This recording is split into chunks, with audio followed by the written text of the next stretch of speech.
Welcome to my second session on complex analysis. Last class we have proved Cauchy's theorem by using Green's theorem and Cauchy-Riemann equations.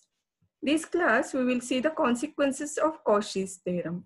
First one, if f of z is analytic in the domain D and A and B are 2 points in domain D, then integral a to b f of z dz is independent of the path joining A and B.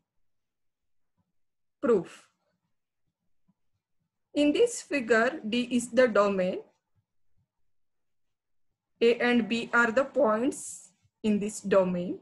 And f of z is the function which is analytic. We can go from A to B by C1 or C2. Here, C1 is in anti-clockwise direction, C2 is in clockwise direction. Always we will take positive for anti-clockwise and negative for clockwise.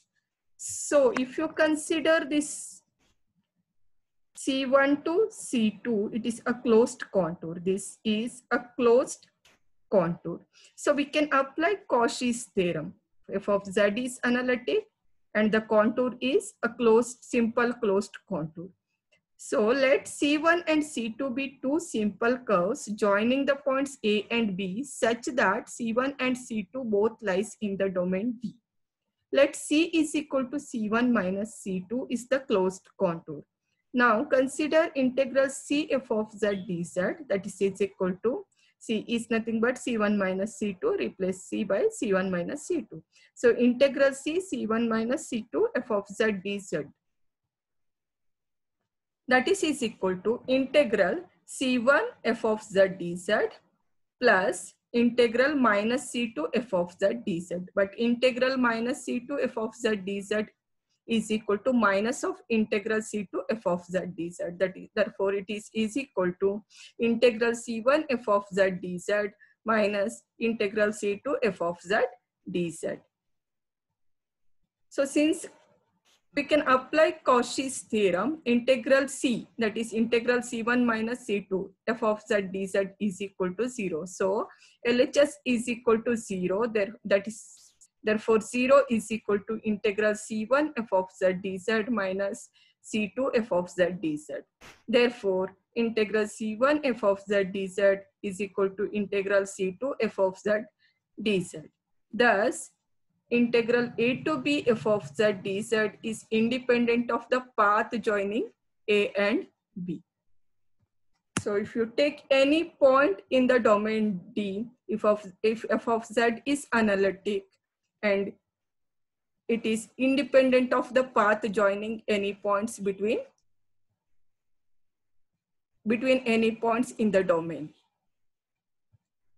Second consequence, if C1 and C2 are two simple curves with C1 enclosing C2 and f of z be analytic inside and on the boundary of the annular region between C1 and C2, then integral C1 f of z dz is equal to integral C2 f of z dz.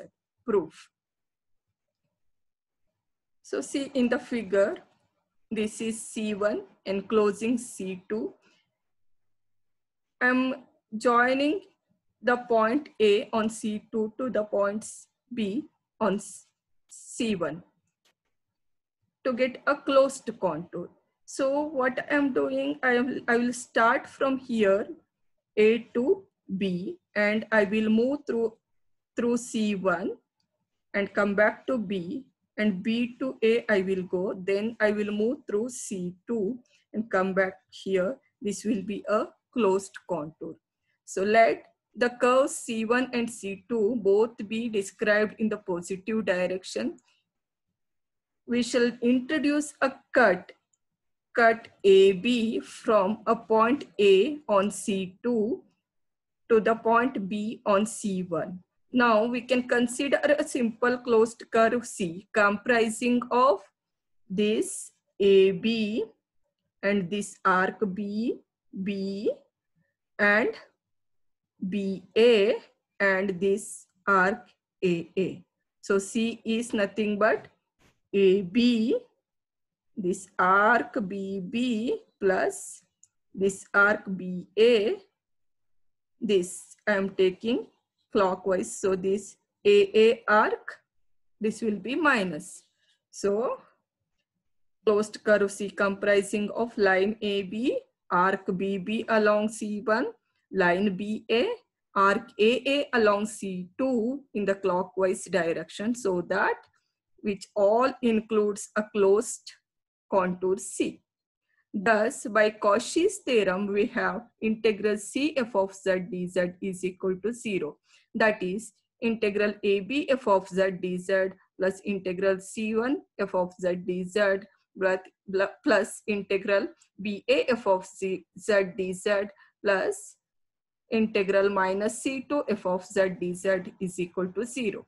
Implies integral AB f of z dz plus integral C1 f of z dz. This BA can be written as minus of AB.